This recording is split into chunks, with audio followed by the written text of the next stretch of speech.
Okay, that's it. Mark Byington, he's Coach of the Year.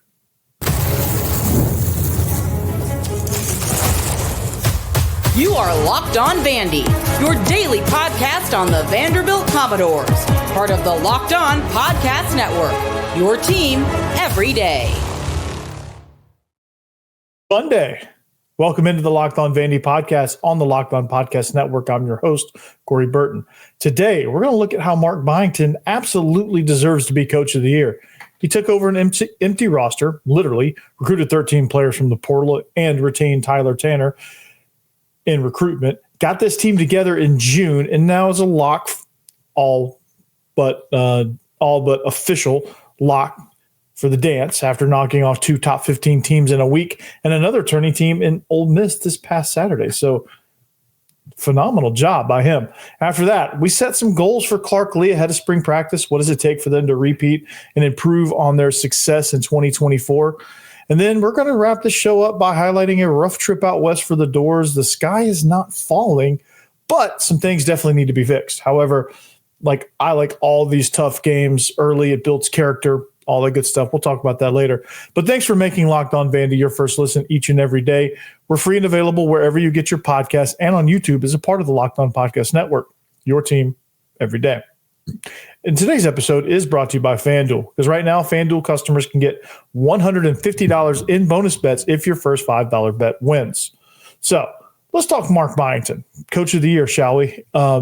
Here's the things that I've noticed, and this is first of all, this is amazing. Okay, this is unheard of, right? A lot of teams, actually, Vandy was picked to finish dead last in the SEC, 16th. And if they were picked to finish 17th out of 16 teams. That's how little everyone thought of this rebuild. I mean, it was a pretty major project. And for all the things I listed just a few moments ago, you had to recruit an entire roster. Okay. Strike one. You had to put in a system. You didn't get your guys until June. So you couldn't meet with any players until then, really. I mean, some of the guys that actually none of them. They all came in June. So that was the first time you had a chance to lay eyes on them, to get them together as a group, and to establish your identity. Then, that's tough in and of itself. I was like, okay, if they can put together some good games, if they can have a good showing in conference play, if they can, be in contention for any sort of postseason talk. If they had a chance, I would have considered this season a massive success, considering what they did and what they were about to embark on as far as, the roster and all that stuff. So for them to quickly gain an identity in June, they go 13-1 in non-conference play. Coming off of that, I'm like, geez, that's impressive, right?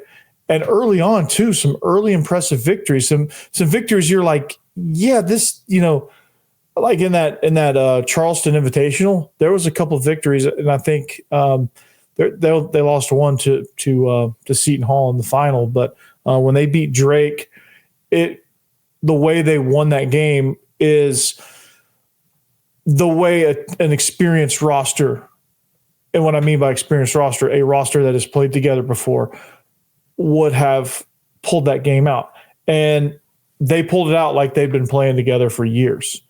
And that kind of struck me as, okay, they got a little something going here, because this is impressive, like how he was able to get them to play together. Then they get into conference play, which the SEC is far and away the best conference in college basketball.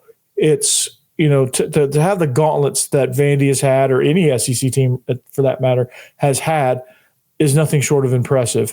For teams to actually get through that relatively unscathed. That's why what Auburn's doing is impressive. That's why what Texas A&M was doing, what Alabama was doing, what Tennessee's doing, Kentucky, all of them, to win night in, night out in those matchups is nothing short of impressive. And to be a tournament team from this conference is going to see 12 teams in the tournament. So that is impressive in and of itself. So But let's talk about the recruiting first. Let's jump there, okay? Because you know how hard it is to recruit. You come off of the season Vanderbilt had last season where they fired Jerry Stackhouse. They looked widely uncompetitive in just about all of the games. They won 9 games by luck. I mean, it was you don't even know how they won, really. It was bad. The environment was bad. They had lost Memorial. The fans had stopped coming. Everything just became bleh, right? Same with football. But like pretty much all the sports in 2023 and early 24 were just meh, right? It was bad. So, but this renaissance has been great for all the sports on campus. Baseball, no pressure. But so what Mark Byington had to come in and do, he had to come in and immediately resurrect some sort of identity. He had to make Memorial back to what it was prior, back to that Memorial magic mystique that he had, right? But here's the challenge. I mean, you've got to. This is unbelievable. You have to. What if they were to tell you, okay, hey, you got to build a roster? Do I have a core of guys? No. Okay. I got to build a roster from scratch. So I've got to go get guys to come to a school to believe in me, who I was just at James Madison. I was at a mid-major program. I've never really been in a big-time program. I've always been kind of kicked around in mid-major. I've only made like 2 tournament appearances, maybe. And in those tournament appearances, I did okay. But like Mark Byington, other than his enthusiasm and his style of play, had nothing really to lean on, because Vanderbilt was in the tank. Memorial Gym was pretty much dead. It was pretty much a destination for opposing fans. And just everything that could go against him was against him. He recruits. He builds this roster. He goes and finds these guys. He brings over Jalen Carey with him from James Madison. He goes and gets McLaughlin, A.J. Hogarth, Jason Edwards.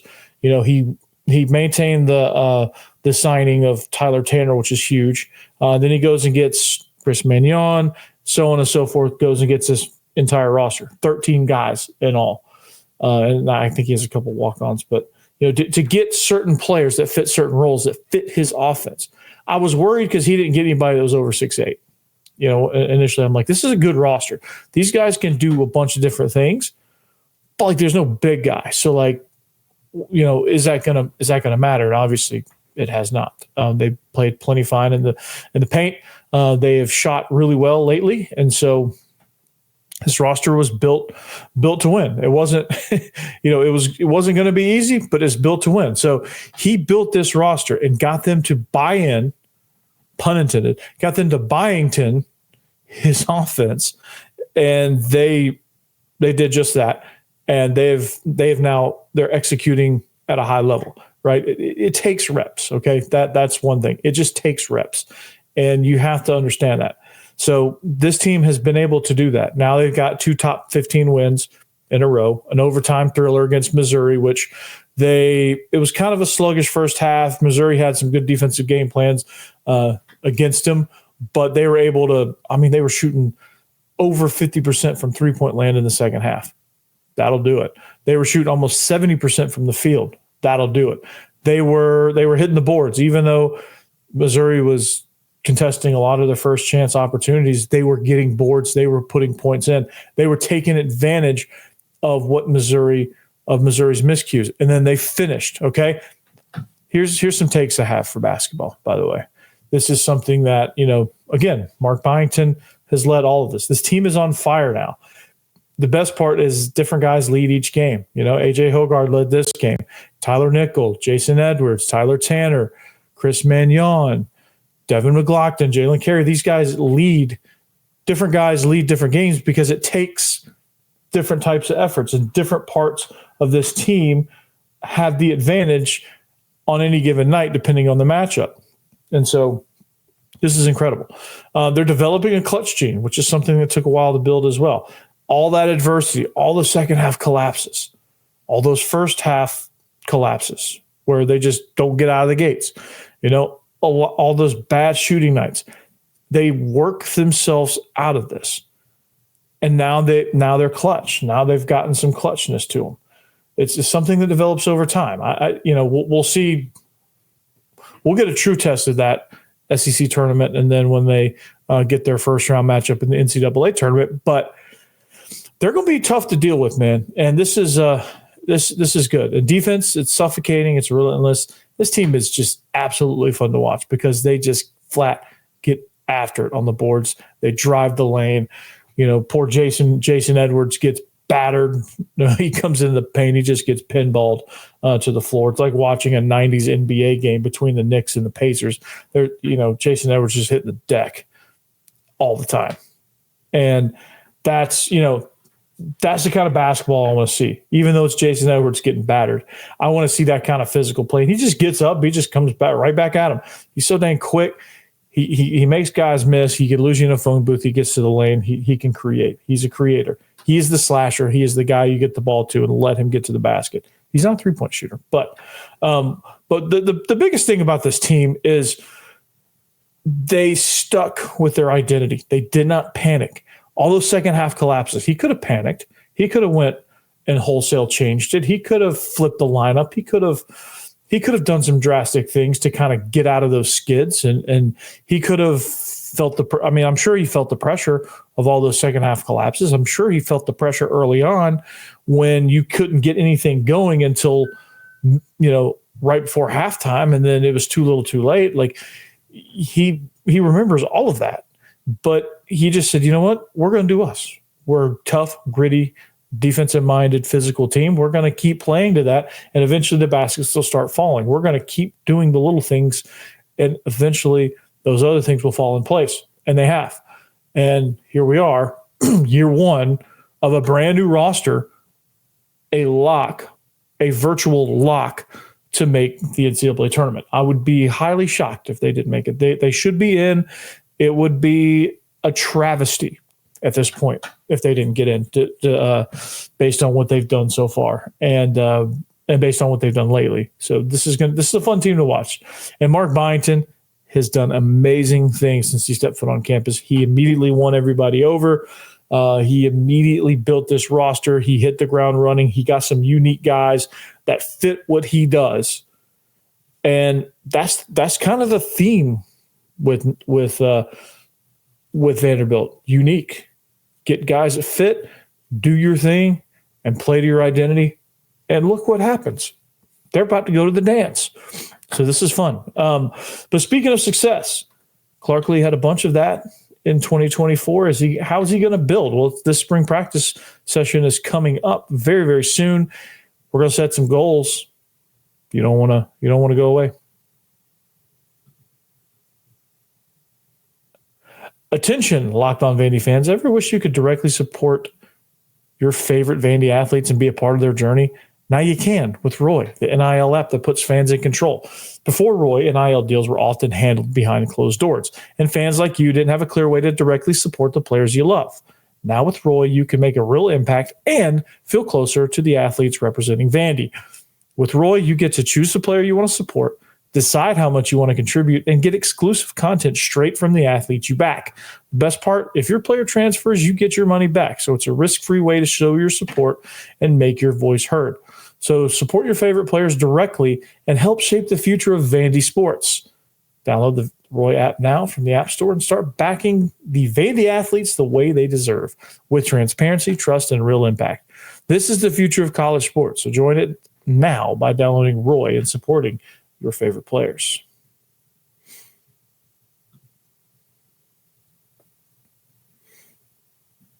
All right. Thanks for making Locked On Vandy your first listen each and every day. We're free and available wherever you get your podcast and on YouTube as a part of the Locked On Podcast Network, your team every day.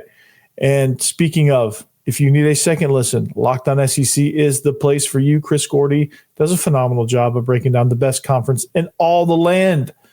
Also, Locked On Ole Miss is a great place to go. Locked On Bulldogs with my man Clint Shamblin. Stephen Willis does a phenomenal job, like I said, on Locked On Ole Miss. He is the number one Ole Miss podcast for a reason, the most listened to Ole Miss podcast for a reason. So you should check those guys out. All right.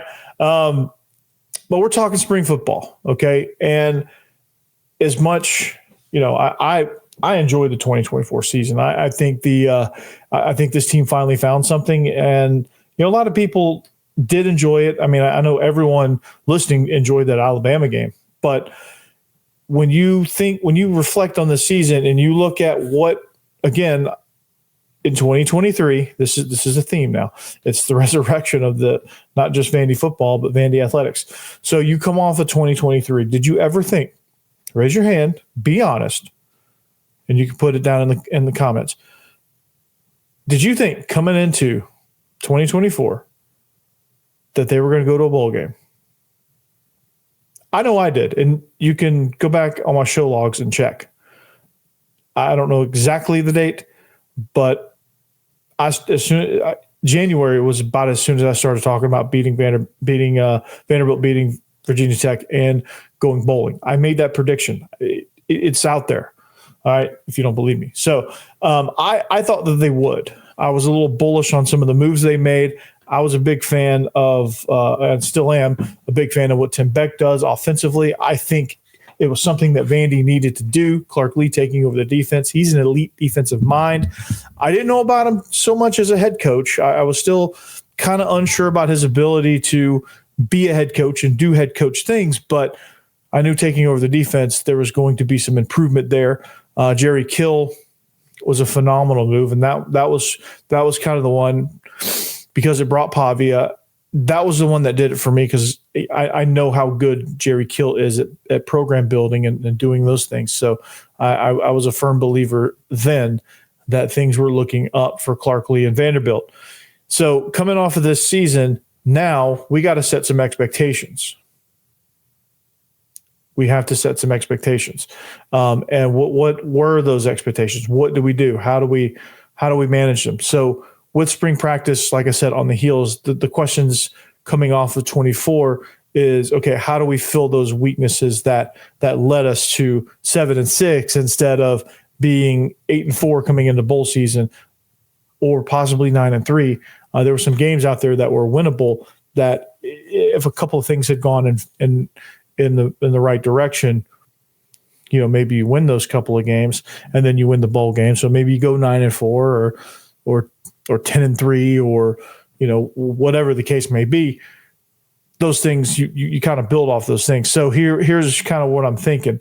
You have to figure out the quarterback situation, because 1 year left to Diego Pavia, and you're going to enjoy it. It's going to be a lot of fun, but who's quarterback 2? Who's hitting the portal? How are you managing that room? Okay, because the bonus question is kind of the basis of all of these questions. Who's your 105? Who's out? Because the roster sizes have got to be cut down. That's a new thing. So you got to figure out your quarterback situation. You need to figure out if anybody on your roster is a long-term solution after Diego Pavia. I think there is, but you've got to develop that guy, and you've got to get him some reps. And if Diego Pavia goes down, you have to have somebody you can commit to. They didn't really have that last year, which I think Diego Pavia, there was a game or two that he probably should have been limited or out because he was that banged up. They didn't have a reliable, solid quarterback 2 that they felt good about. They need that, because Pavia is going to be a weapon running the ball. He's going to be a weapon in a lot of ways. But the way he plays, we all know the way he plays.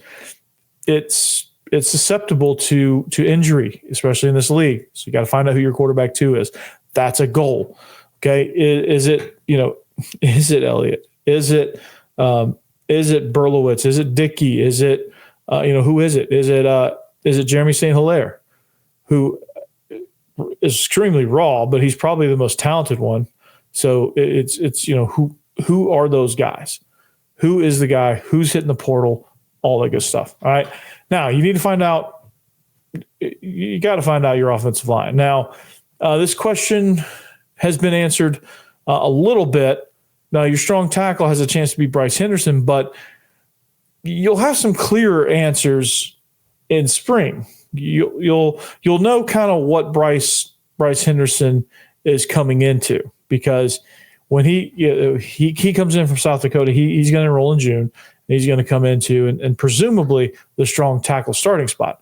But do you need to go after one more guy in the portal? is his teammate Joe Cotton, is he the number one guy that you go after? Is that the case? What do you do? Do you bump? Do you go after another tackle in the portal, bump Isaiah Glass down to quick guard, and then you have your roster set? Is Kiva Wesley going to prove himself to be the guy?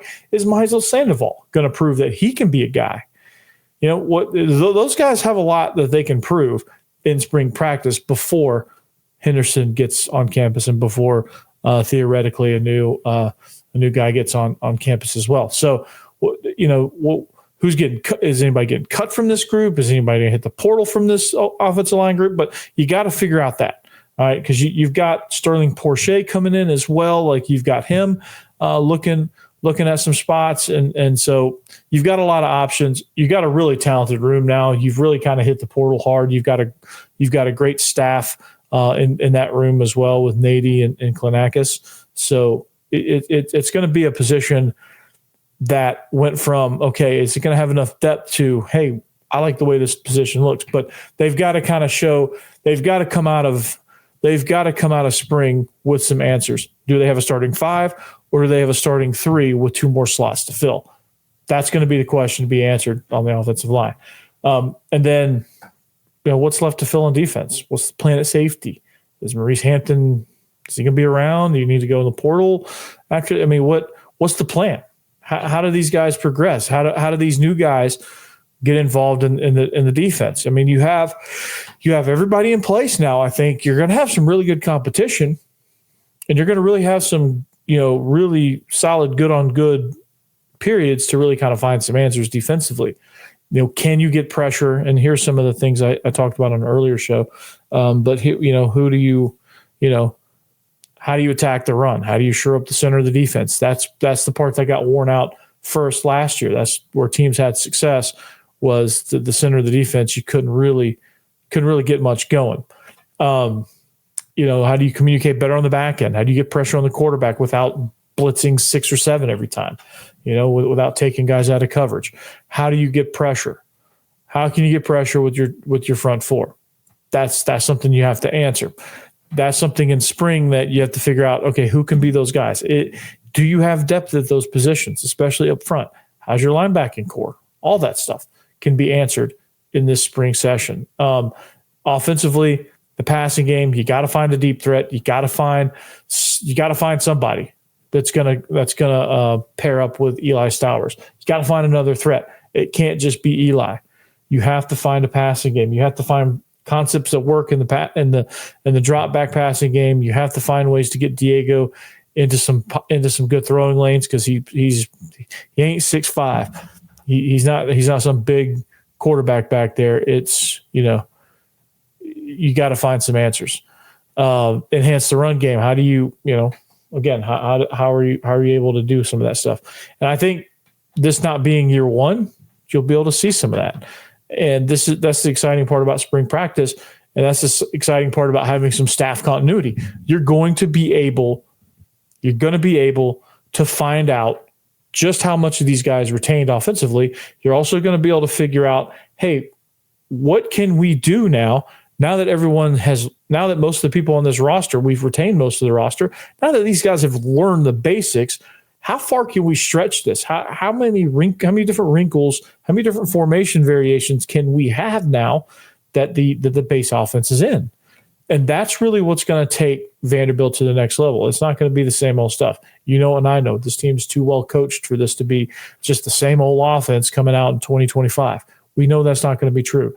There's going to be the base stuff that they do. Yeah, obviously. But it's going to be next level stuff. There's going to be more pre-snap motion. There's going to be more things off of things, which you could see Tim Beck doing towards the end of the season with more depth. You will likely see him get less conservative as well. So that'll be good. But anyway, those are some goals. Those are some things I would like to see coming out of spring practice, but more competition is the best, is the biggest thing. So, but baseball, man, they had a rough go at it out in California. They won Friday night, but Saturday and Sunday that was brutal. We'll talk about that next.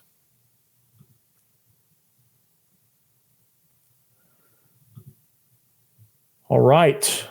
We are talking about FanDuel. When the game tips off, the NBA action is just getting started. There's no better place to get in on the action than FanDuel, America's #1 sportsbook. With FanDuel, you can place live bets throughout the game. So even if you miss the opening tip-off or want to bet the fourth quarter comeback, you can stay in on the action. And if you're looking for a bigger payout, you can even combine your live bets and do a same-game parlay. So I love using FanDuel's live betting feature because it keeps every moment of the game exciting.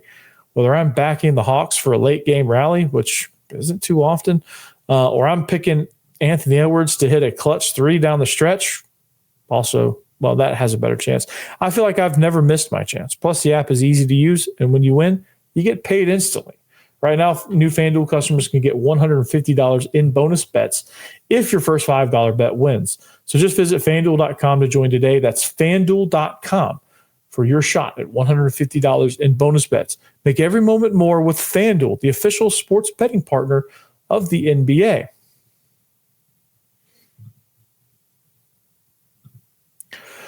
All right, wrapping up the show here, Locked on Vandy. Thanks for listening at Locked on Vandy for all your social media needs. Yeah, it was a rough go, man.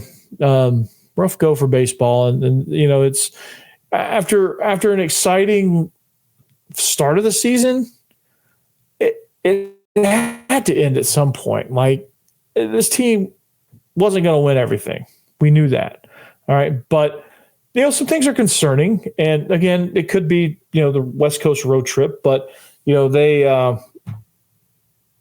against UCLA, they had a fast start, 8-3, 8-3 win there. JD Thompson had an impressive outing. He held UCLA to just 2 runs over 5 innings. He got his first win. He had 8 strikeouts while limiting them to just 1 hit.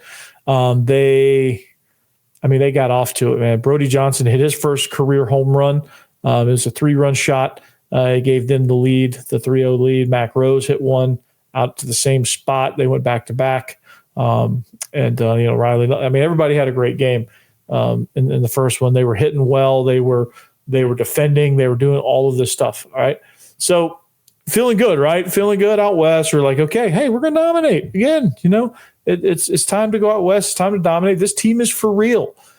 Then comes Saturday. They fall to the Trojans 3-1. They just couldn't get anything going. They had some guys on base.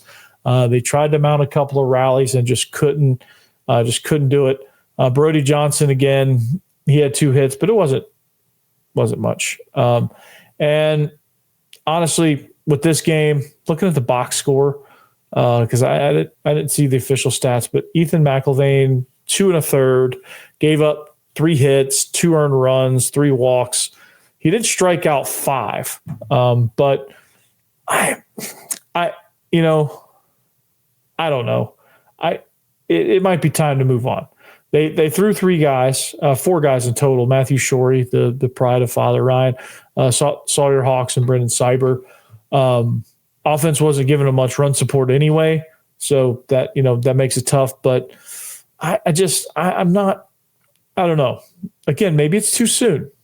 Maybe I'm jumping the gun here, but I don't know. I don't know that McIlvaine's the answer. I think Vanderbilt's going to have to. I wouldn't be surprised if Tim Corbin went in a different direction there in the Saturday slot. So this is concerning for the pitching staff. So who gets that spot? I'm not real sure. Also, Brody Johnson and R.J. Austin and Riley Nelson all led the way with 10 hits against UConn. They just couldn't put them across the plate. They scattered those 10 hits, unfortunately, and UConn took advantage of a pretty solid mid-inning, mid-inning surge. They had a pair of home runs in the top of the 4th to take the lead. Wild pitch, all that good stuff. Cody Bowker was pitching pretty nicely, but he had a couple of mistakes there, and it was all that UConn needed for that. So they and again, Vandy just couldn't get much going. They hit. So here's the thing with this game versus Saturday: they hit the ball better. They just couldn't string enough of them together to score runs, but they hit the baseball. Bowker settled in. He was pretty good, other than those couple of mistakes there. But Jonathan Vastine hit a 2-out single, stole second.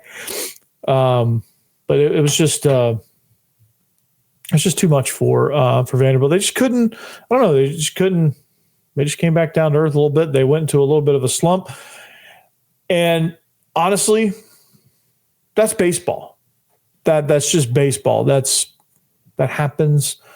Not worry about it. All you loyal third segment listeners out there, I'm sure if you're baseball fans, you know how the sport works. Is it concerning? Yeah. Do you love that your starting pitching is okay? Especially is it a good feeling to know that you have a problem in the Saturday spot? Yeah, and it's okay to feel that way, but I think you could pump the brakes a little bit on the skies falling type situation. But on a side note, and I'll talk about this probably on the next episode. I'll dive more into it. But I love the fact that they're playing these tough games early on. I love the fact they went out to Phoenix and played in that classic, and I love the fact that they played this West Coast Invitational, and they're playing, it seems like, UConn, USC, UCLA, those type teams. Because I think you get more out of it, win or lose. I think you have an idea of – I think it gets you ready for conference play. And I'll dive more into it, but it's a good thing. I don't think it's going to be a bad thing. I think come tournament time. Look at me, I'm still on basketball. Come conference play, you're going to see a different Vanderbilt team, and you're going to see a team that's got their pitching stuff figured out. And honestly, unfortunately, I think your first move is to make a change in the Saturday spot. I think that's your first move, and I hate to say that, but it's just not working. It's just not working out. So anyway, well, that's all I got. We'll see you back here next time. Locked on Vandy. Thanks for listening. Peace.